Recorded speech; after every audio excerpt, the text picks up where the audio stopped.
성경에도 미래에 대한 예측이 나오지요. 에스겔서, 다니엘서, 그리고 요한계시록이 묵시서, 예언서적 의미를 가지고 있으면 사실은 모든 성경이 예언적 의미를 가지고 있지요. 교회 신학교에서도 교회 미래학자라 이래 불리우는 사람들이 있습니다. 향후 우리나라는 이렇게 될 가능성이 높다, 또 교회는 저렇게 될 가능성이 높다 하는 다양한 가능성들이 존재하는데요. 그 존재에 대해서 신앙적으로 생각하고 또 추정하는 일들입니다. 그런 성경 미래학자들이 성경과 또 그쪽 학문들을 중심으로 미래를 예상할 때에 그것이 다 온전한지는 알 수 없으나 성경적인 지혜를 찾아서 문제를 바라보고 생각하려 한다는 측면에서는 유익이 있습니다. 그런 성경 교회 미래학자들의 의견에 의하면 거의 대동소이한 것이 바로 주일학교의 미래입니다.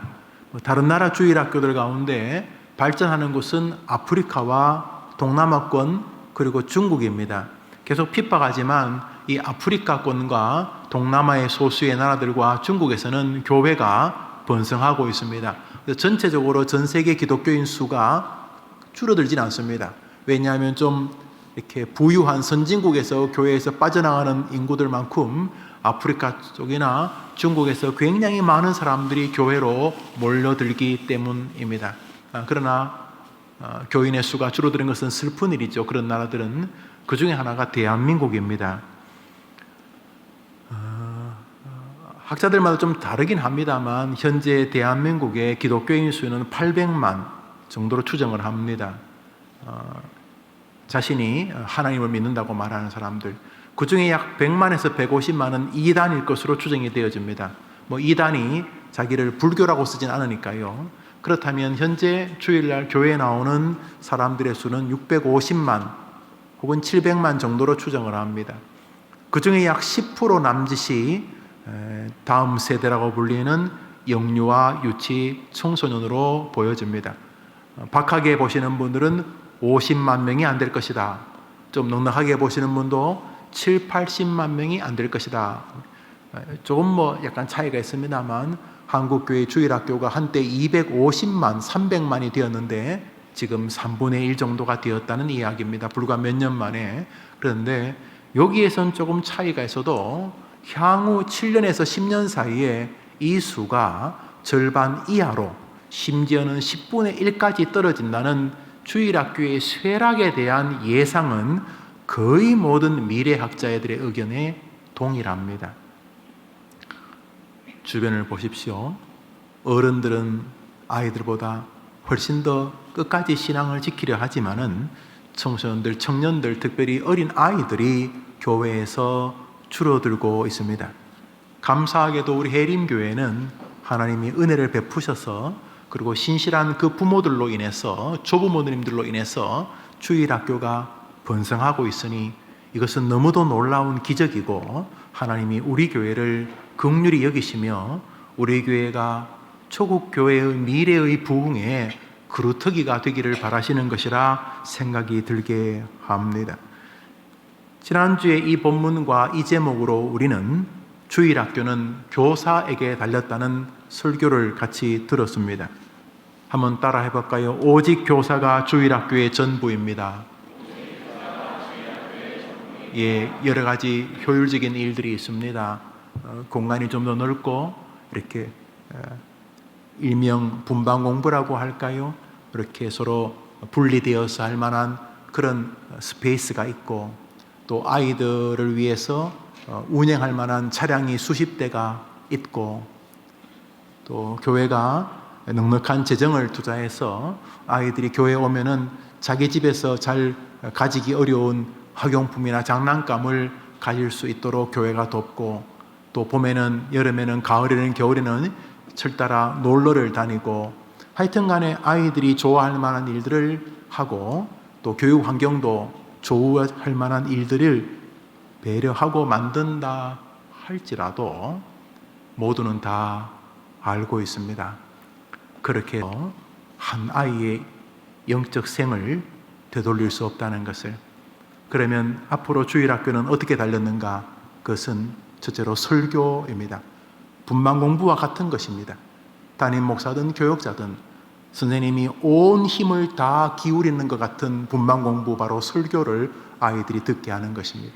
두 번째로 설교자와 조금은 구별된 그 아이 반사, 교사 선생님이 월화수목금토 주일을 주일학교로 알면서 그 아이들을 위해 기도하고 그 아이들에게 하나님의 도우심이 있기를 끊임없이 연구하고, 그래서 그 아이들에게 하나님이 너를 사랑하고 하나님이 너가 믿음의 사람으로 우뚝 서기를 정말 기대한다는 것을 끊임없이 수시로 언급하고 다시 각성시켜주고, 그 아이가 하나님이 자기에게 큰 기대가 있다는 사실을 이런저런 모양으로 가르치는 반사. 한국교회 주일학교는 설교하는 목사 혹은 전도사님과 반사 두 사람에게 달렸습니다. 뭐 다른 부품들이 필요합니다, 액세서리가 없다, 필요 없다, 이런 뜻은 아닙니다. 뭐 생일도 챙겨주고 뭐 다 좋아요, 나쁘지 않아요. 그런데 이제는 다 눈치를 채웠습니다. 이제 이 주일학교 저 아이들의 영혼에 결정적인 영향을 주는 것은 두 개밖에 안 남은 것이다. 아니 원래 그랬어야 된다. 하나는 분방 공부 때 선생님이 온 힘을 다 기울이는 것 같은 설교. 두 번째로 그 아이들이 한 주 동안 살면서 하나님이 나를 사랑하시고 나에게 참 많은 기대를 가지고 계시는구나라고 느끼게 하는 교사. 이 두 종류, 오직 이 두 사람. 그러므로 목사도 교사이고 교사도 교사이죠. 주일학교 미래는 이제 교사에게 달렸습니다. 이것은 너무 교사에게 큰 짐을 지우는 것 아닙니까? 그럴 수 있습니다. 과거에는 이런저런 일들을 진행해서 해마다 철마다 수련회를 가고 봄놀이를 가고 물놀이를 가고 교회에서 바베큐 파티를 하고 뭐 이런 것들이 주일학교의 일부분 도움이 되는 것 같은 것처럼 보이는 시절이 있었습니다. 그런데 거기에도 이 원리는 변함이 없었을 것입니다. 열정적으로 설교하는 담당 교육자나 목사님, 그리고 그 아이들을 정말 사랑하는 선생님. 이제는 부품 액세서리가 아이들이나 아이들의 부모의 별 흥을 북돋을 수 없는 시절이 되었습니다. 이제는 교사만이 주일학교의 마지막 보루인 것입니다. 그러면 사단은 어떤 일을 할 것인가? 바로 이 교사에게 교사됨의 능력을 발휘할 기회를 약화시키는 것입니다. 기도하고 아파하기 때문에 하나님께 매어 달리고 전화를 해도 받지도 않고 카톡을 해도 요즘 그걸 씹는다고 그러더구만요. 씹고 미꾸라지처럼 피해 다니고 아무리 노력해도 오지도 않고 뭐 대화도 안 되고 막 가슴이 답답하니까 교회가 좀 도와줘야 되는 것 아닌가? 재정이 좀 필요한 것 아닌가? 공간이 좀 있어야 되는가? 이렇게 말은 하지만은 우리가 다 알고 있습니다. 안 된다는 것을. 그러면 어떻게 하는가? 그것을 가지고 애절하게 해결할 분은 한 분밖에 없으니까. 뭐 다리 몽둥이를 부러뜨릴 수도 없고, 뭐 아무리 가모니서를 한다고 요즘 아이들이 목사님, 전도사님, 선생님 말에 그렇게 가슴을 열고 눈물 흘리고 들어올 것도 아니고, 그래서 그 애절함을 가지고 하나님께 기도하고 메어 달리는 교사. 그래서 그 마음으로 하고는 싶은데 따라오지 않으니까 괴로워하고 아파하고, 답답하니까 그 엄마에게도 기도를 부탁하고, 답답하니까 작년에 그 아이를 맡은 선생님에게도 뭔가 도움을 구하려고 하고, 이도저도 안 되니까 하나님께 기도하면서 하나님께 메어 달려 원튼 원치 않든 아이를 한 주 동안 마음으로 기르는 교사, 그리고 목사. 이것이 우리에게 필요한 것입니다. 바로 이 일을 사단이 알기 때문에 못하게 합니다. 그 모든 애절함과 간절함을 다른 곳으로 자꾸 바뀌게 합니다. 그것이 조국교회 주일학교 자화상입니다. 대한민국 거의 모든 주일학교가 심지어 99% 늪에 빠졌습니다. 그러나 하나님께서 우리 해림교회에 기대를 하신다는 것을 목사가 느낄 수 있습니다. 우리 아이들, 그리고 우리 청소년들, 그리고 우리 선생님들, 그리고 부모님들, 조부님들 가운데 주일학교에서 주시는 은혜와 같은 일들이 미세하지만 자기 손자, 손녀, 아들, 딸에게 보여진다고 말하는 분들이 하나둘 늘어나시기 때문입니다. 그렇다면 우리가 더 정교하고 하나님 앞에 잘 보이면서 이 주일학교를 발전시켜야 될 이유와 책임이 있는 것이 분명합니다. 오늘 성경은 하나님께서 몰락해가는 이스라엘을 건지는 방식은 시스템이나 조직이 아니라 다윗이라는 목자였다고 말을 합니다. 한국 교회는 이제 담임 목사에게 굉장히 많은 역량이 달린 듯한 시대를 가고 있습니다. 그러나 이것이 특별한 일은 아닙니다. 오래전부터 그랬습니다. 이스라엘이 문제가 아니고 요나가 문제였고 이사야가 문제인 것입니다. 주일학교도 문제는 교사인 것입니다. 길은 교사에게 있는 것입니다. 오늘 본문을 같이 한번 읽어보겠습니다. 읽읍시다. 시작. 그의 종 다윗을 택하시되 양의 우리에서 취하시며 젖 양을 지키는 중에서 그들을 이끌어내사 그의 백성인 야곱 그의 소유인 이스라엘을 기르게 하셨더니 이에 그가 그들을 자기 마음의 완전함으로 기르고 그의 손의 능숙함으로 그들을 지도하였더라. 하나님이 사람을 양육하시는 방식은 목자를 세우는 방식입니다. 그러므로 나에게 목자가 없어요, 난 그래도 믿음 생활 잘해요 하는 것은 뿌리가 없이 열매를 맺었다는 뜻입니다. 불가능합니다. 저는 제 인생에 목자가 없어요, 저는요 그냥 저 혼자, 불가능합니다. 그것은 뿌리가 없이 열매가 생겼다는 것과 같은 말이기 때문에 그렇습니다. 그런 면에서 우리는 끊임없이 목자를 생각해야 되고 동시에 내가 목자가 되어야 하는 것입니다. 먼저 부모는 자식들에게 목자 아닙니까? 교회의 중직자들은 성도들에게 목자 아닙니까? 교사님들은 아이들에게 목자 아닙니까? 목사는 성도들에게 목자가 아닙니까? 이 방식은 낯선 방식이 아닙니다. 니느웨가 뒤집어지기 위해서는 반드시 목자 요나가 가야만 됩니다. 하나님이 직접 하시면 안 됩니까? 그런 적 없었습니다. 왜 하나님이 모세를 치우고 직접 안 하시고, 아니요, 끝까지 모세를 그들과 하나님 사이에 세웁니다. 모세가 끝나면 그 다음에 여호수아를 세웁니다. 그 예수님 직접 하지 뭐할로 12제자를, 그게 하나님의 방식입니다. 그래서 하나님은 하나님과 백성들 사이에 끊임없이 목자를 세우십니다. 그러면서 우리는 다 예비 목자들인 것입니다. 여러분 주일학교, 여러분의 반이 발전하는 것은 반드시 목자인 선생님에게 달렸습니다. 조직에 달리지 않았습니다. 조국 교회 시대 환경에 달리지도 않았습니다. 목자에게 달렸습니다. 그것이 하나님의 방식이기 때문입니다. 하나님께서 세우신 목자 다윗은 탁월하게 길을 걸었고 하나님은 그 사람을 존귀하게 만드셨습니다. 다윗, 말 그대로 다 부어주셨습니다. 다윗, 흠과 점이 없는 인간은 아니었음에도 불구하고 그는 자신이 목자라는 사실을 정확히 인지하고 살았습니다. 그러면 그는 어떻게 목자됨을 가졌는가? 지난주에 우리는 그가 마음의 완전함으로 목자 노릇을 했다고 그랬습니다. 다윗은 자신의 양떼들을 이 마음으로 길렀습니다. 그런데 말씀드렸듯이 이 마음으로 잘 안 길러집니다. 우리 죄성이 항상 내중심적이기 때문에 교사이긴 해도 내가 남의 집 아이를 엄청나게 얼마나 사랑하겠습니까? 문제는 마음으로만 그 아이들이 길러지는 게 진실이기 때문에 이제 어떡합니까? 마음이 없는데 있는 척을 하든지 아니면 아예 안 하든지 둘 중에 하나밖에 없지 않습니까? 근데 하나님은 마음으로 기른다고 그랬는데 내가 마음이 별로 없는 교사니까 이제 사람들에게 내가 얼마나 마음이 있는 목사인지를 아십니까? 내가 해림교회에서 얼마나 내가 마음을 이렇게 외치든지 아니면 어떡하겠어, 그냥 한 주 시간이나 지내지, 이렇게 하든지 둘 중에 하나입니다. 아니면 다른 방법으로 없는 것입니다. 마음의 완전한, 마음의 성실한, 마음의 진지한, 마음의 신실한 마음이라는 양식으로 자신의 양떼를 기르는 게 하나의 방식이니까 이게 아니면 안 되는 것입니다. 그런 면에서 다윗은 이 마음의 완전함, 마음의 온전함, 마음의 신실한 이라는 방법으로 길렀습니다. 그런데 알다시피 우리가 다 죄인이기 때문에 이 마음의 완전함으로 잘 길러지지 않습니다. 다윗이라고 엄청나게 탁월하고 마음이 천사 같았겠습니까?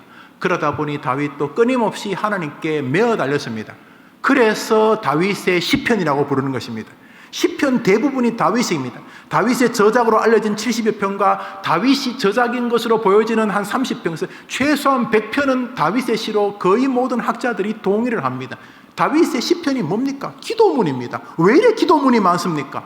자기가 마음으로 길러야 되는 목자인데 자기에게 별 마음이 없는 거예요. 그 자기에게 죄나 있고. 그러니까 다윗이 하나님 앞에, 하나님, 내가 이스라엘을 어떻게 기릅니까? 이 백성들 어떻게 기릅니까? 그러니까 제발 나에게 마음으로 기를 수 있는 힘을 달라고 한 것입니다. 없는 마음 가지고 어떻게 하겠습니까? 마음이 없는데. 그런데 마음이 없어도 애는 마음으로만 길러지니까 이게 우리의 딜레마인데, 이 교사가 애는 마음으로 자라는 것이다, 애는 마음을 먹어야 자라는 것이다, 이 마음을 가지고 기르다 보니까 없는 마음이니까 자꾸 하나님께 비리게 되었습니다. 그래서 교사는 기도할 수밖에 없는 것입니다. 여러분 보십시오. 부흥하는 부서의 교사들은 기도하는 교사들입니다. 우리 교회든 남의 교회든 예외가 아닙니다. 만일 안 그렇게 해도 부흥하는 반이 있다면 한번 제게 한번 데려와 보십시오. 저는 본 적이 없기 때문에요. 그래서 그 반이 부흥한다면 반드시 그 선생님은 새벽에 보일 겁니다. 왜냐하면 다른 길이 없으니까요. 우리 다 비슷비슷해요. 우리가 엄청난 사람이 아니기 때문에 한두 번이야 모르겠습니다만 마음으로 52주 애를 기르기가 어려워요. 우리 죄성이. 그러니까 어떻게 해요? 마음으로 길러야는 되는데 마음은 별로 없으니까 달라고 해야 안 되겠습니까? 하나님, 우리 애를 도와주십시오 라고 기도하게 되는 거죠. 그것이 지난주에 상고했던 목자는 마음으로 아이를 먹이고 기른다는 의미입니다. 마음으로 기르기 위해서는 성령님이 도와주세요. 성령님이 마음을 이렇게 부추겨, 약간 흥분시켜 주셔야죠. 성령님이. 그 성령님을 내 마음대로 주장할 수 없잖아요. 성령이 아랫사람이라면 이거 좀 하시오, 이러시오 이럴 텐데, 성령이 나보다 위대한 하나님이시니까 내 마음을, 아이들을 줄 수 있도록 좀 만들어 달라고 하는데 이게 잘 안 되는 거죠. 그래서 성령님을 내 마음에 모시면서 살 수 있는 또 하나의 방법이 기도와 함께 말씀이라고 지난주에 말씀을 드렸습니다. 그러니까 마음으로 자기 반을 기르고 싶은 선생님이라면 기도와 말씀에 누구보다도 집중하게 되는 것이죠. 만약 이게 아니라면 이 성경을 찢어버려야 되는. 목사도 제대로 된 목사가 되려면 계속 기도와 말씀에 저를 계속 몰입시켜야 돼. 그래야지 조금이라도 설교도 하고 목회를 할 수가 있어요. 왜냐하면 사람은 하나님이 목사의 마음으로 기르게 하셨기 때문에, 목사가 날마다 걱정이나 하러 다니고 밤에 무슨 딴짓이나 하러 다니고 무슨 대리운전 이러면 되겠냐? 안 될 거야. 여러분. 마음으로 기르는, 마음이 별로 우리가 다 죄인이니까 기도와 함께 성령의 도우심으로 마음을 성령님이 도와주세요. 그런데 없는 힘을 어떻게 하냐? 없는 성령님 내가 어떻게 만들 수도 없고. 그래서 하나님은 우리가 마음으로 교사가 될 수 있도록 기도와 함께 말씀을 주신다는 거죠. 에베소서 6장을 읽습니다. 에베소 6장입니다. 읽읍시다. 시작. 성령의 검. 그러니까 이 마음으로 기르는 것은 명제고 하나님이 그렇게 만드셨고, 사람은 반드시 마음의 완전함과 손의 능숙함으로만 사람이 양이 자라는데, 이 마음으로 기르기 위해서는 이 마음이 다 우리 안에 사실은 조금만 파보면 안에 똥만 들었고 죄가 곧 나오니까 껍데기는 그럴듯하지만 조금만 파보면 그 실력이 나오거든요. 그러니까 하나님 앞에 기도하지 않을 수가 없는 거죠. 그러니까 마음으로 아이를 기른다는 말은 기도하는 교사란 뜻이고, 마음으로 아이를 기른다는 말은 성령님이 주시는 마음으로 기른다는 뜻인데, 성령님을 내 마음대로 오라가라 못하니까 하나님께서 성령님이 내 안에 거주할 수 있는 방법을 주셨는데, 그것은 말씀을 내 안에 거주시키는 것이죠. 성령의 검 곧 하나님의 말씀을 날주 설교 묵상을 통해 날마다 가지게 되기를 축복합니다. 그것이 첫째로 교사의 양식이라는 거죠. 교사의 양식. 교사가 기도와 말씀으로 길러줄 마음이 있는 것이 첫 번째인 거죠. 그런데 어려워요. 왜 어렵냐? 목사도 목회 몇 년 하면은 안식년이 필요하다는 말은 지친다는 말이, 이것이 업이고 거의 종일 말씀을 묵상하고 종일 만나는 게 집사님, 장로님, 권사님, 신앙 있는 성도님들, 또 교역자들, 목사님, 다른 교회 목사님들, 늘 이런 사람들과 만나고 주로 보는 책이 성경책임에도 불구하고 목사도 지치는데, 일반 생활 속에서 세상에서 거의 펀치를 맞으면서 살다가 주일까지 와서 아이를 기르치는 평신도 성도님들이 1년, 2년 아이들을 가르치면서 어떻게 탈진을 안 하겠어요? 탈진을 하지요. 그때마다 그것을 이기도록 하나님은 우리의 심령의 양식, 말씀과 기도와 말씀을 주시는 줄 믿으시기를 바랍니다. 그러니까 요게 문제가 생기면 이 교회 전체가 여러분 분반 공부반이 되어도 안 됩니다. 해림교회 모든 성도님의 차가 여러분 아이를 한 명씩 싣고 다녀도 안 됩니다. 왜 안 되냐면 성경이 그렇게 말하기 때문입니다. 사람은 마음으로 자라는 것입니다. 농담이 아닙니다. 저도 이만큼 교회 생활 했지 않습니까? 제가 주일학교부터 뭘 안 해봤겠습니까? 공통점을 이야기하라고요? 선생님이 많이 배웠느냐 안 배웠느냐 하나도 안 중요해요. 총각이냐 처녀냐 아줌마냐 할머니냐 아무것도 안 중요해요. 기억나는 것은 나를 위해, 우리 반을 위해 기도하는 선생님이고 그 선생님이 정말 하나님의 말씀을 생명처럼 믿고 있느냐, 그것이었습니다. 그럼 생각해 보세요. 여러분만 묵상해 보세요. 동일할 것입니다. 그것이 지난주에 마음의 완전함으로 기르는 목자에 관한 것이었습니다. 교사에 관한 것입니다.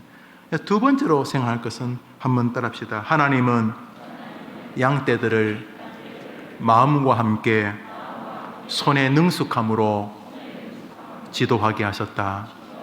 이 부분에 이제 손의 능숙함은 분별력, 지혜, 성실함이란 뜻을 가지고 있습니다. 오늘 본문을 한 번 더 읽을까요? 읽읍시다. 시작. 또 그의 종 다윗을 택하시되 양의 우리에서 취하시며 젖 양을 지키는 중에서 그들을 이끌어내사 그의 백성인 야곱, 그의 소유인 이스라엘을 기르게 하셨더니 이에 그가 그들을 자기 마음의 완전함으로 기르고 그의 손의 능숙함으로 그들을 지도하였도다. 이 손의 능숙함은 마음으로 다 치부해서 안 될 영역입니다. 마음은 변함이 없어요. 좋은 말입니다. 그러나 마음만 가지고 교회를 부흥시킬 수는 없습니다. 마음, 기도와 말씀만 가지고 자기 반을 성장시킬 수 있는 사람은 없다는 것이죠. 동시에 하나님은 다윗에게 손의 능숙함을 요구하셨습니다.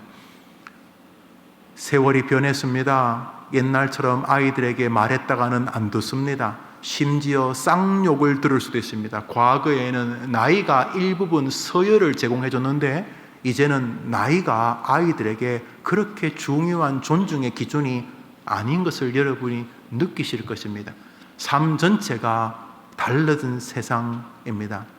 과거에는 어려도 자기 앞길과 그 중학교밖에 안 된 애도 자기 가문을 생각했습니다. 우리 집을 어떻게 하지? 내가 우리 집을 위해서 뭐 할까? 철없는 나이임에도 불구하고 일부분 철이 들었지만 지금 아이들이 없다고 말하기는 어렵지만 아이들이 훨씬 더 불을 향해 뛰어드는 나방 같은 굉장히 일차적이고 감각적인 일에 성실합니다. 조금만 생각하면 저렇게 안 할 텐데 그거는 모르겠고 지금 중요해요 이렇게 말합니다. 아니 그렇게 하면 앞으로 어떻게 할 건데 앞으로가 뭐예요? 내일이 중요하지 아니면 오늘이 중요하지 이렇게 말합니다. 그것이 옳고 그름을 떠나서 변화된 것만은 틀림없습니다. 몇 주 전에 신학교 교수를 하는 동기와 잠시 대화하면서 김 목사, 요즘은 전도사님들도 신앙생들도 다른 사람이야. 내가 무슨 말인지 알 것 같아요. 그러니까 뭐라고 설명할 수가 없는데 다른 종자야. DNA가 달라. 그러더라고요. 그래. 여러분 자식 손자들 보면 아실 것입니다. 그때 우리는 다르니까 기도해야 되겠다 이렇게만 가면 안 됩니다. 왜요? 마음의 완전함만 가지고 사람을 기를 수 없게 주님은 우리에게 손의 능숙함을 요구하시기 때문입니다. 손의 능숙함이란 단어는 분별력, 판단력, 지혜 이런 것을 이야기합니다. 다시 말해 아이들에게 어떻게 하면 하나님의 말씀이 잘 전달될 수 있을까? 이것은 마음의 기도와 말씀을 내 안에 가지는 것뿐만 아니라 끊임없이 노력하고 준비하는 각자만이 가진 달란트입니다.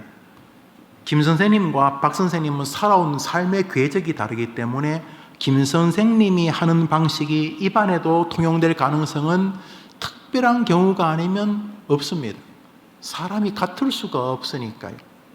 열정이 중요하긴 합니다만 각자마다 타고난 달란트와 후천적으로 주신 은사들이 존재합니다. 여성은 여성다운, 남성은 남성다운, 젊은이는 젊은이다운, 연장자이신 어른다운 교사의 달란트가 있습니다. 자신이 가질 수 있는 능력과 할 수 없는 것 사이에 하나님은 우리를 세우셨습니다. 그러므로 자신의 손의 능숙함을 끊임없이 바라봐야 됩니다. 놀랍게도 다윗이 역사에 등장하는 것은 손의 능숙함이었습니다. 아십니까? 물맷돌. 다윗이 골리앗을 쓰러뜨린 것은 사울의 장검이 아닙니다.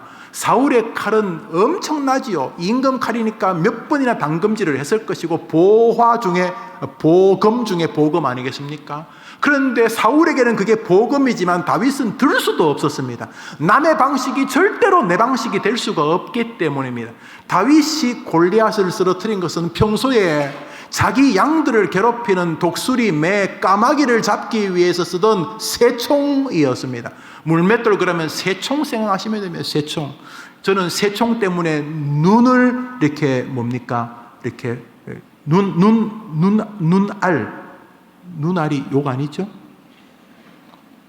눈깔이 여기 눈알을 바꾸는 어른을 봤습니다. 새총 가지고. 새총으로 사람이 죽는지는 모르겠습니다만 어떡하네. 다윗은 그 어린애가 다른 것은 자기 손에 안 맞았어요. 사울이 바리바리 줬어요. 임금 갑옷도 주고 사울의 칼도 주고 내게 안 맞아. 그거는 다른 교회는 맞는데 우리 교회는 안 맞아. 이런 거예요. 안 맞아. 딴 사람은 그거 하면 성공하는데 나는 그거 하면 완전히 그 처갓집 시댁 형님 돈 다 잘못하면 말아먹을. 난 안 돼. 왜? 다르기 때문에.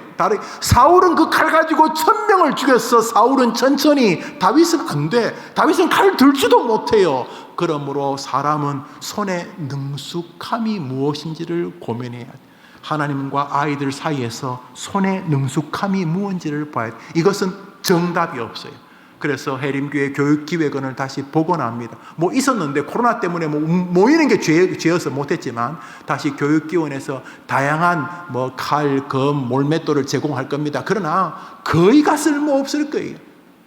왜냐하면 여러분은 지구상에 하나밖에 없는 목자이기 때문에 누구도 여러분의 인생을 살아본 적이 없어요. 부모님이 부도가 나고 도망을 가고 시골에서 야밤 도주하고 어린 동생이 죽고 형님 먼저 죽고 아버지 먼저 돌아가시고 각자의 인생은 누구도 살아볼 수가 없어요. 여러분만 사는 것이에요. 탁월한 여러분 인생은 여러분이 최고의 전문가예요. 바로 그 여러분의 인생 속에서 가진 여러분의 능숙한 물맷돌을 찾아야 되는 거예요. 다윗은 전쟁하기 전에 개울에 가서 물맷돌 몇 개를 건집니다. 어떻게 해냈겠어요? 여러분 이거 해보셨어요? 깨갈이라고 하는데 표준 말로 공기. 그렇지, 공기. 여러분 요즘은 공기를 팝니다만 옛날 공기는 다 뭐였습니까? 옛날 공기는 다 뭐였어요? 못이었어요? 돌 요만한 자갈. 그거 어디서 구해옵니까? 이빨을 뽑습니까? 그 돌 어디서 구해왔어요? 공기. 저도 좀 합니다. 한번 우리 공기 대항전 한번 해볼까요? 길에서 주웠습니다. 다윗도 그 물맷돌 길에서 주웠어요. 그렇지, 어떤 거는 들리지도 않았겠죠. 요거는 만만한가? 그래서 자기 손에 익숙하고 능숙한 것을 가지고 전쟁하기 시작합니다.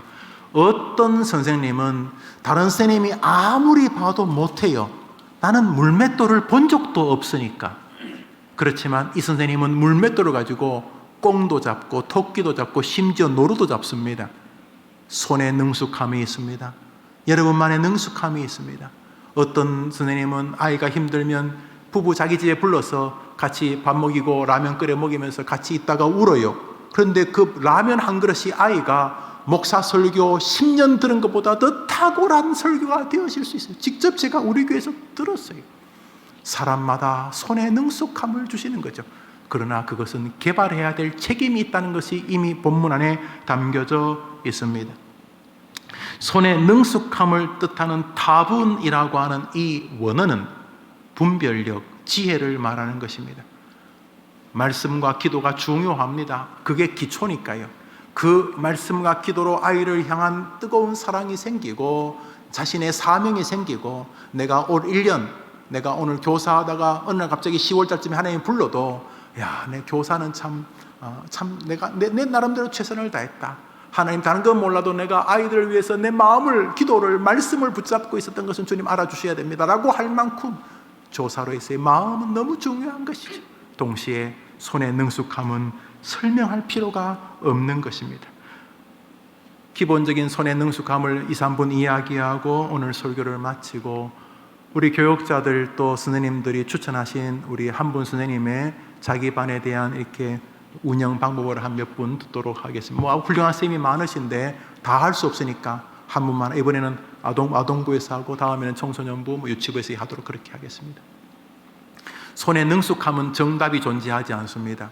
각자마다 다르기 때문에 그렇지만 분명합니다. 우리 반 아이들은 조부모님과 사는 애들이 많다. 우리 반 아이들은 좀 껄렁한데 그 녀석이 예상외로 전도를 많이 한다. 각자 반마다. 그리고 나는 이런 게 참 잘하는데 각자만이 가진 물맷돌 기술이 있습니다. 그 물맷돌 기술이 놀랍게도 골리앗을 쓰러뜨립니다. 기울어져 있는 조국 교회 주일학교를 그 선생님이 살려낼 수도 있다는 것입니다.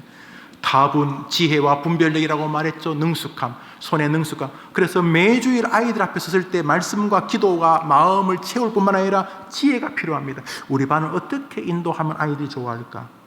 아이들이 이번 한 주간 말씀의 재미를 느끼면 다음 주 교회 올 텐데 어떻게 하면 우리 반 아이들이 말씀의 재미를 느낄 수 있을까? 어떻게 하면 우리 아이들이 전도 결석한 아이들에게 애틋한 마음을 가지고 자기가 너 지난주에 교회 안 나와? 교회 나와? 라고라도 할 수 있을까? 어떻게 하면 이 손의 능숙함은 지혜와 그 반을 잘 이끌 수 있는 분별력을 말합니다. 말했잖아요. 남의 것 베껴서 될 문제가 아니라고요. 안 된다니까요. 세상에 설교 잘하는 사람 많잖아요. 스펄전, 로이 존스 그거 베껴서 제가 해봤어요. 제가 로이 존스 설교를 베껴가지고 영화부에서 하다 죽을 뻔했어요. 그 이후로는 한 번도 부른 적이 없습니다만 영화부 아이들한테 나야 뭐 좋지만 안 돼요. 나의 능숙함은 다른 사람의 능숙함과 다르기 때문입니다. 그래서 큰 테두리의 손의 능숙함은 첫째로 한번 들어갑시다. 아이들이 예배를 사랑하는 일에 지혜를 개발한다. 1차적으로 예배가 중요해요. 분반 공부도 중요하고 뭐 다른 거 다 중요한데 일단은 예배가 중요하잖아요. 우리 아이들이 예배를 사랑하게 하는 방법이 뭘까? 우리 아이들, 이 영아부, 유치부, 아동부, 청소년들이 어떻게 예배를 사랑하게 할까? 그 방법이 뭘까? 그 어떻게 만들 수 있을까? 라고 여러분들이 지혜를 발휘하려고 하는 게 그 첫 번째입니다. 두 번째로 교재입니다. 그런데 교재가 디딤돌 교재가 참 좋은데 이 디딤돌 교재가 아니고 한번 더 합시다. 진짜 교재는 교사인 나다. 여러분이 뭐 코미디언 되라는 게 아니고 자기를 교재로 개발해야 돼요. 자기를. 해림교회 같으면 이 김용우 목사가 매력이 있는 목사여야 된다는 거예요.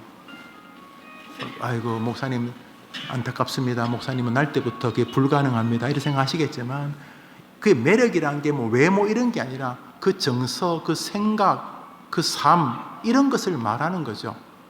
교재는 디딤돌이 아니고 교재는 교사님들이시거든요. 그러므로 여러분 교재를 개발해야 돼요. 여러분 자신을요.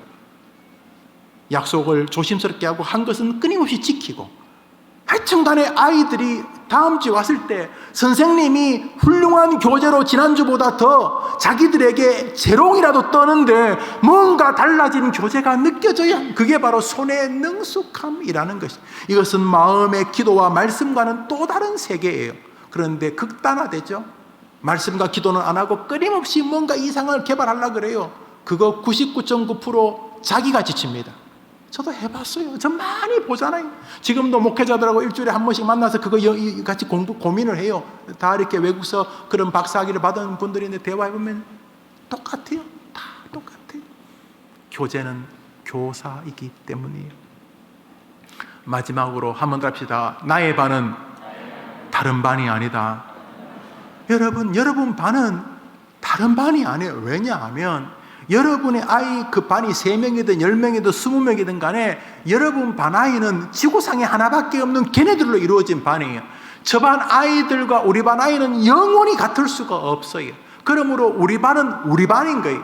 우리 반은 우리 반의 특성이 있다는 것을 염두에 두고, 그게 뭔데? 물맷돌이냐 우리 반은? 우리 반은 뭔데? 그것을 교사가 끊임없이 분별력을, 지혜를 발휘해야 되는 거죠. 그것은 하루 종일 출근도 안 하고 그것만 하라는 게 아니라 마음의 아이들과 그 반을 품고 기도하고 말씀을 아이들에게 전하려고 하나님 앞에 내가 먼저 내가 가진 게 있어야 뭘 줄 거 아닙니까? 내가 이렇게 스펀지처럼 이렇게 누르면 물이 쭉 나오듯이 내 안에 뭐가 있어야지 애들에게 뭐 말씀을 주고 할 거 아닙니까? 그러니까 날 위해서라도 마음으로 먹이는 건 중요한데, 그것만이 아니라 이 손의 능숙함, 다시 말해 분별력과 지혜가 아이들을 기르는 아주 중요한 길이라는 거죠. 이것은 청년부 헬퍼나 리더나 정원직이도 똑같습니다. 마음과 이 손의 능숙함으로 안 하면 금방 압니다. 그 청년부 팀원들이 자기 정원직이가 그냥 아직도 공사 중이라는 것을 등에 써놨어. 등이 아니라 이마에 써놨어. 나는 아직 공사 중. 자기도 정리가 안 됐어. 이 교회가 영적인 것을 다루는 곳이기 때문에 이미 그러면 그건 아무것도 아니에요. 그건 아무것도 아니기 때문에. 그래서 나이가 많고 적고를 떠나서 마음으로 기르고 손의 능숙함으로, 그것은 우리에게 주신 거룩한 숙제인 거죠. 정리하면 주일학교는 여러분이 전부인 것입니다. 우선 목사가 정말로 최선을 다해 설교, 우리 교회 아동부 지도교육자는 접니다. 영아부와 유치부는 특성상 지도교육자가 다른 분이 계십니다. 그런데 우리 교회 아동부 지도교육자는 김용우입니다. 그리고 우리 청소년부 지도교육자도 접니다. 그래서 제가 분반 공부를 설교로 합니다. 우리 선생님들의 마음을 모아서 제가 열심히 분반 공부를 해야 돼요. 바로 설교입니다. 설교에 정말 힘을 다해. 또 하나, 우리 선생님들이 여러분이 손의 능숙함과 마음의 완전함으로 그 아이들을 기르야 됩니다. 그래서 우리 주일학교는 여러분과 저에게 다 달린 것입니다. 몇 가지 이렇게 액세서리가 나쁜 건 아니에요. 그러나 그건 사실은 별로 중요하지 않은 것이에요. 조국 교회가 번성할 때 목숨 걸고 순교했던 분들은 예배당 하나밖에 없는 공간에서 별로 배운 것도 없는 시골에서 농사 짓는 그런 집사님들에게 배운 사람들입니다. 그분들이 다 목사가 되고 선교사가 되고 신학교 교수가 되었습니다. 공간이나 장비가 문제가 아닙니다. 여러분이 그 아이들의 전부인 것입니다.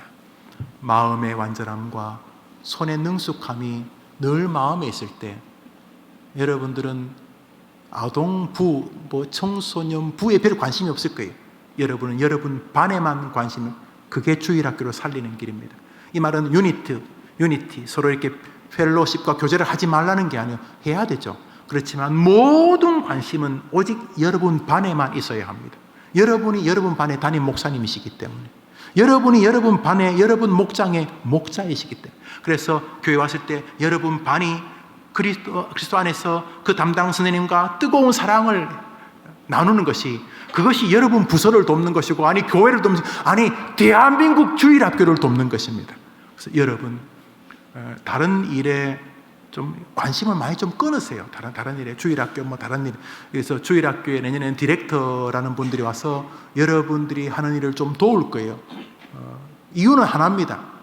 여러분이 여러분 반, 여러분의 목장에 온 힘을 다하도록, 아이들도 자기 반에 온 힘을 다하도록 하세요. 옆에 반 오지랖이 넓고 그럴 필요 없어요. 아동부, 청소년부 이렇게 있긴 한데 그게 크게 중요하지도 않아요. 여러분 반이 여러분의 교회이기 때문입니다. 하나님께서 우리 스님들과 함께 2022년을 기대하게 하십니다. 코로나 와중에도 우리 아이들이 이렇게 증가하고 있는 것 너무 고마운 일이고, 그래도 끊임없이 아이들이 믿음 생활에서 자라고 있는 것은 너무 귀한 일입니다. 이것은 하나님의 은혜고, 그리고 선생님들의 사랑의 동료와 협력 때문인 것을 압니다. 목사가 교사 생활을 해봤습니다. 제가 주일학교, 청소년부, 중등부, 고등부 내가 교사 다 해봤습니다. 청년부 제가 리더, 헬퍼 그런 것도 해봤고요. 또 전도사도 해봤고 부목사도 해봤고 다 해봤지 않습니까? 저도 선생 중에 교사 중에 한 명이었습니다. 남는 것은 하나입니다. 교사만이 남는다는 것입니다. 함께 해봅시다. 하나님께서 여러분을 축복하시도록 계속 기도하겠습니다. 오늘은 설교를 이렇게 마치고 그 교회에서 각 부서에서 추천한 선생님 중에 한 분인 우리 지금 학교에서 사회 과목을 가르치는 현직 교사인 아동부의 전미선 선생님 나오셔서 나의 반 나의 목장 하면서 자신의 반 목회에 대해서 잠시 말씀을 주시겠습니다. 나오시죠. 여기가 좋겠습니까? 저기가 좋겠습니까?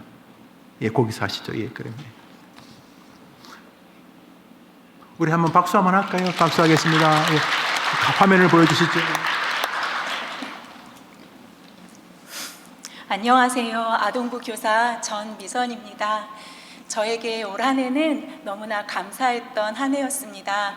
하나님께서 저를 사랑해 주셨고 또 이름만 들어도 가슴이 설레는 우리 해림교회와 함께였기에 매일매일이 축복이었습니다.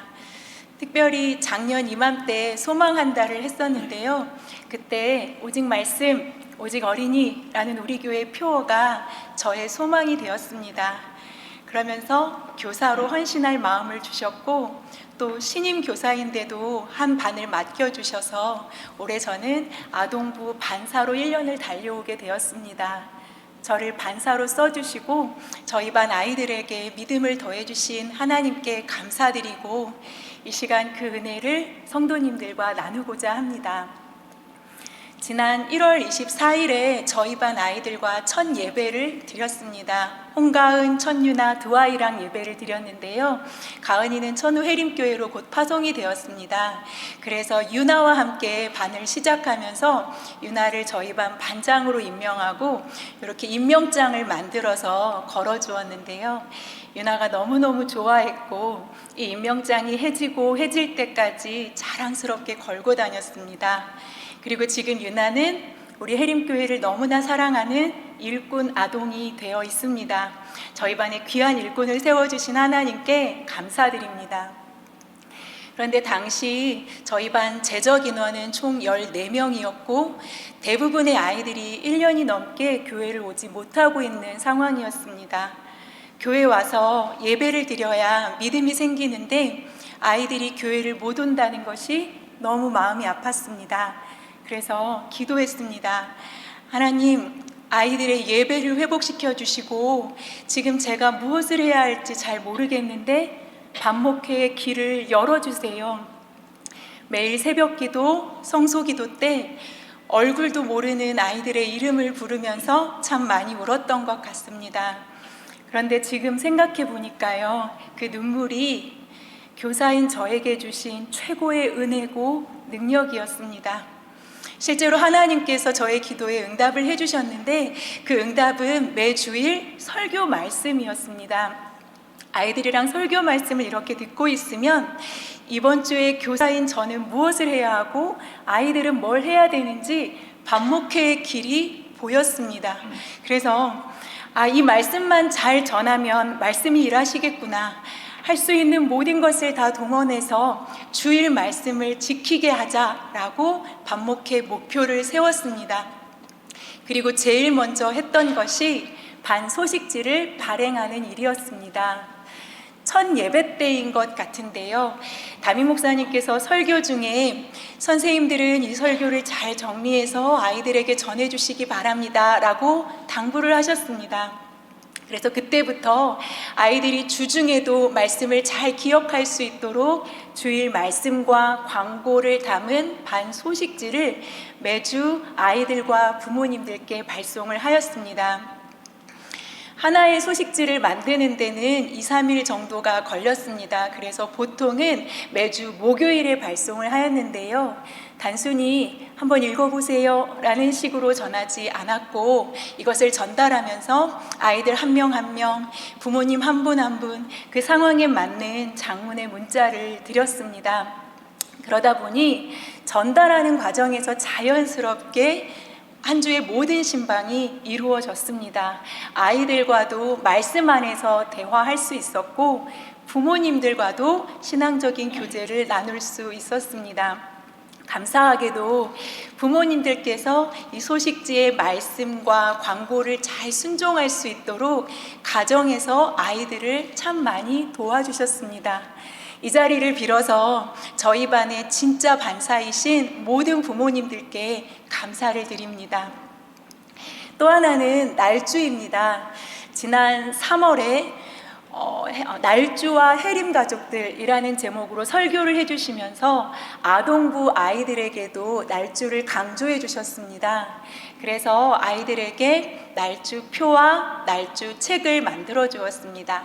날주를 하면 날주표에 스티커를 붙이고 날주책에 말씀을 쓰도록 했는데요. 감사하게도 대부분의 아이들이 성실하게 지금까지 날주를 해오고 있습니다.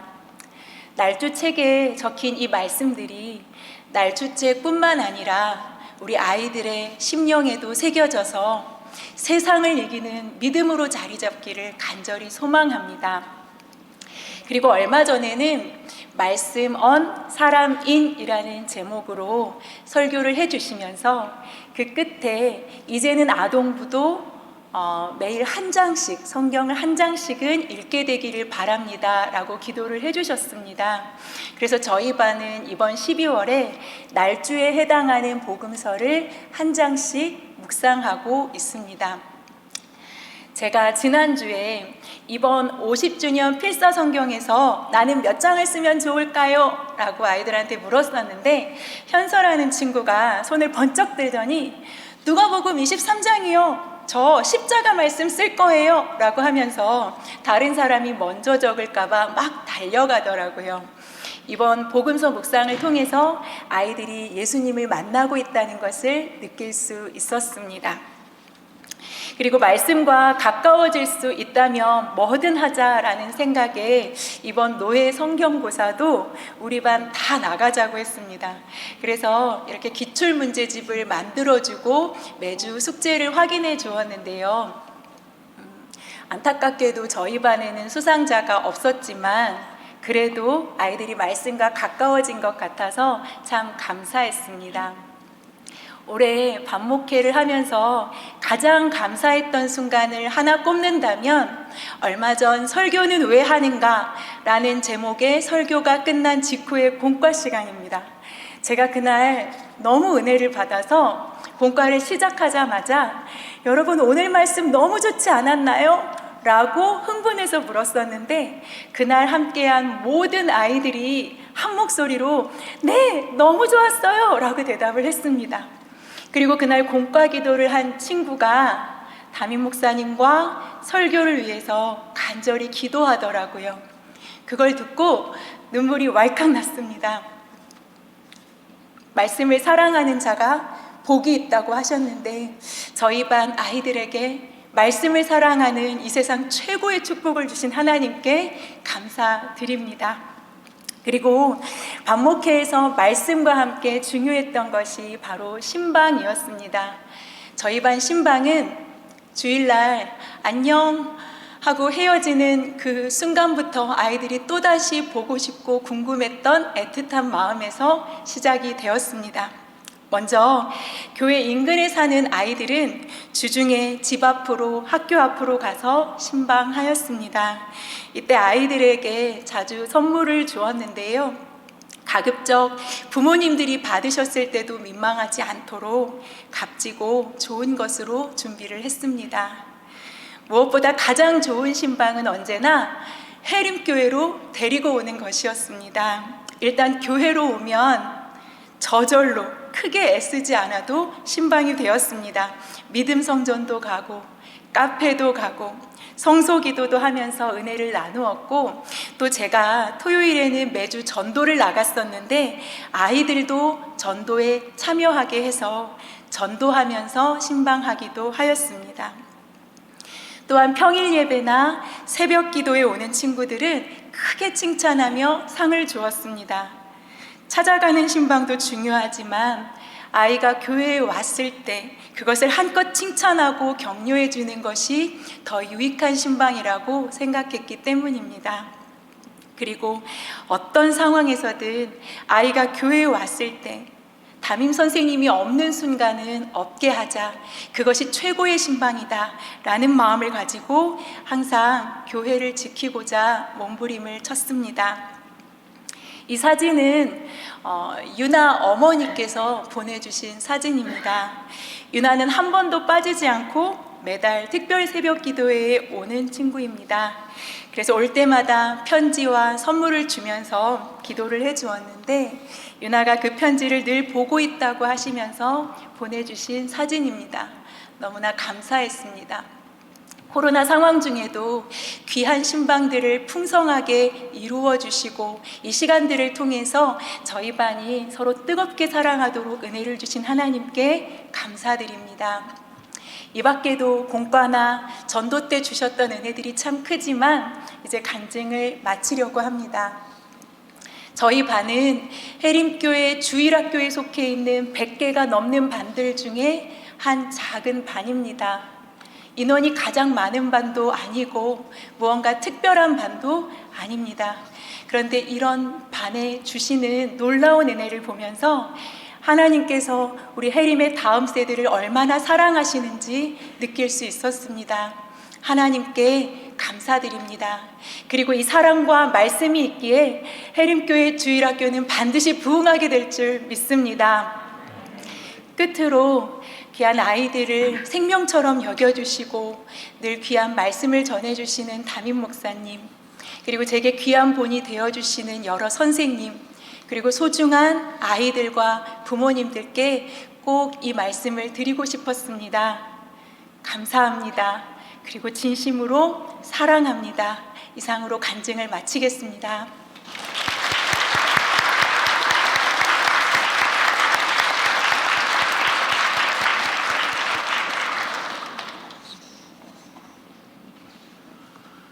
제가 오늘 오전에 그 간증문을 이제 제가 부교육자님께서 받아서 이게 넉 장인데, 지금 제가 너무 놀란 것은 그 내용이 아니라 토시도 안 틀리고 넉 장을 똑같이 했어요. 저도 설교 원고를 거의 다 숙지를 하는 편인데, 제가 간증을 지난주에 한 번만 세우면 좋겠다고 했는데 준비할 시간이 한 주 정도밖에 안 될 텐데 아주 참 놀랍습니다. 그렇죠. 끝부분이 참 좋습니다. 자신의 반이 우리 교회에서 제일 많이 모이는 반이 아니라는 것, 그렇죠. 관계없습니다. 최선을 다한다면 그 반이 가장 멋진 하나님의 목장일 것이기 때문입니다. 또 다른 분들도 많이 계신 줄 압니다. 저 멀리 저 강원도에서 교회를 매주 가며 청소년부, 아동부를 섬기는 이런 귀한 분들, 그 떠드는 아이들, 돗대기 시장 같은 것을 영아부, 유치부에서 사명 가지고 하시는 교사님들, 또 교사분들이 열심히 일하도록 거의 허드렛 일까지 하는 우리 교사 총무님들, 너무너무 감사합니다. 저는 중학교 때 정말 스스로 목숨을 이렇게 끊으려고 몇 번 시도했었습니다. 그때 지옥 간다는 그런 설교가 뇌리 없었으면 아마 실행을 했을 것입니다. 뭐 사실 입에 그런 넣기도 하고 그랬었는데, 뭐 며칠 동안 막 토하기도 하고 그랬었는데, 그때마다 저를 도와준 것은 반사님들이 있었습니다. 반사는 사람을 살릴 수 있고 조국교회를 일으킬 수 있습니다. 제가 한번 기도하고 마치기 전에 한번 소개를 하겠습니다. 우리 손은지 청년이죠. 손은지 청년, 어릴 때 입교한 청년이네요. 손은옥 언니가 전도를 했습니다. 우리 은지 자매 한번 일어나 보십니까? 은지. 우리 한번 크게 박수하겠습니다. 감사합니다. 96년생이네요. 96년생. 몇 살인 거죠? 20. 축복합니다. 잘 오셨습니다. 정말 너무 축복합니다. 멋집니다. 이전에도 행복했겠지만 이후에 해림교에서 더 행복하게 되기를 바랍니다. 그 교사 한 명이 세계를 바꾼 역사가 있습니다. 찰스 스펄전이 바로 여러분 같은 교사였습니다. 스펄전은 신학교를 안 갔습니다. 그런데 자기 교회 반사였는데, 얼마나 그 반사 선생님이 아이들하고 즐겁게 했는지 선생님들이 그 스펄전이 17, 18살 때 20살, 우리는 그냥 20살쯤 돼 20살 된 그 스펄전이 아이들 가르친 거 옆에서 듣고 있을 만큼 그렇게 잘 가르쳤다고 하죠. 그러다가 스펄전이 그 참 20살 약간의 나이에 영국 런던에서 제일 큰 침례교죠. 메트로폴리탄 더버너클 처치 담임 목사로 청빙을 받습니다. 의아하겠지만 지금도 영국은 그 전통이 있습니다. 신학 공부 안 해도 노회가 보드를 열어서 그의 신앙을 점검하고 교회가 그를 담임 목사로 수납하면 안수하는 순간 목사가 됩니다. 로이 존스 목사님, 영국의 대표적인 그 이혼 전문 변호사죠. 스티븐 클락 이런 사람들은 신학교 근처도 안 간 사람들, 그러나 정말 탁월한 설교자들이고 혼자 히브리 헬라어를 다 능통하게 하시는 분들이 스펄전도 마찬가지입니다. 반사, 교사였습니다. 나이도 문제가 안 됩니다.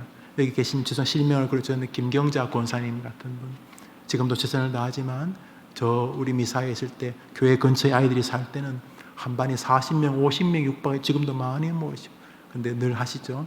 혼자는 불가능하다고 선생님과 부모님들이 도와주신다. 비슷한 이야기죠. 예. 뭐 각자마다 좀 다릅니다. 그렇지만 손의 능숙함은 우리의 숙제입니다. 누구도 대신해 줄 수 없습니다. 그건 오직 선생님만이 할 수 있습니다. 교회가 우리 전미선 선생님을 좀 도와줄 수 있을지 모르지만 제가 볼 때 99.9% 도울 것이 없을 것입니다. 왜냐하면 오직 그 선생님만 할 수 있는 것이기 때문에. 내 반이 전부입니다. 그 반이 번성하면 그 반 때문에 그 부모님들도 번성하게 되고, 그 반 때문에 그 주변도 번성하게 되고, 그 반 때문에 이 미사 지역의 아이들도 살게 되는 것이죠. 선생님들 주님의 동역자가 되어주십시오. 그리고 저의 동역자가 되어주십시오. 여러분의 반에 여러분의 인생을 드리면 하나님이 좋은 것을 분명히 주실 것입니다. 그렇지만 누구나 이 반사라는 직책이 힘이 들 수 있기 때문에 지칩니다. 그때 목사와 장로님들은 여러분을 격려할 것입니다. 무엇보다 성령님이 여러분을 도와줄 것입니다. 그러므로 내가 아이들에게 마음의 완전함과 손의 능숙함을 다 쏟아 놓았기 때문에 지쳤다고 말하는 걸 한번 경험해 보시기를 바랍니다. 그냥 교사하면 피곤합니다. 그냥 조금만 신경 쓰면 힘이 듭니다. 그게 아니고 마음의 완전함과 내 손의 능숙함을 나는 더 이상 할 수 없다. 나는 내 모든 마음의 완전함과 손의 능숙함을 1년 동안 쏟아 부었다. 그래서 침체가 왔다 하는 것을 경험해 보시면 좋겠습니다. 올 한해, 내년 한 해 나는 우리 반이 내 교회다. 나는 우리 교회의 목사다. 이 마음으로 여러분의 반, 여러분의 목장이 복되게 되기를 바랍니다. 우리 청년들에게도 같은 은혜가 있게 되기를 바랍니다. 제가 축도하고 예배를 마치고 이어서 1층에서 제가 신임 집사 교육을 잠시 하겠습니다. 잠시만 하겠습니다. 기도합시다. 하나님 아버지, 오늘 청년부에 처음 등록한 손은지 청년과 전도한 언니와 함께 믿음 생활할 우리 모든 청년들을 축복해 주옵소서. 연말이어서 2주에 걸쳐서 교사 대학을 했습니다. 하나님은 목자를 통해 당신의 백성을 기르시되 그 목자는 마음의 완전함과 손의 능숙함이라는 그 교제를 가지고 기른다고 말씀하셨습니다. 마음과 손의 능숙함을 깊이 생각하고 오늘 전미선 선생님이 잠시 자신의 반을 통해서 하나님의 은혜를 본인이 누렸던 것을 이야기하고 그로 인하여 그 아이들과 그 아이들의 부모들에게도 좋은 은혜가 있었다는 것을 잠시 나누었습니다. 우리 선생님들 더 훌륭하게 하시는 분들 많이 계실 텐데 피차 또 한 번 지나온 삶과 앞으로 남겨진 삶을 점검하되 반사는 내 주업입니다. 내 직업은 부업입니다. 라고 말할 수 있는 멋진 한 해 되어서 자기 반이 세상에서 가장 아름다운 교회 중에 하나가 되도록 우리 선생님들에게 은혜와 힘을 허락해 주시옵소서. 우리 청년들을 축복해 주옵소서. 예수님 이름으로 기도합니다. 아멘. 구주 예수님의 은혜와 하나님의 사랑과 성령의 위로와 교통하심이 주일 오후엔 청년 찬양 예배 나와 예배하는 모든 청년들과 우리 성도님들과 특별히 교사분들 위해 이제로 영원토록 함께 있을지어다. 아멘.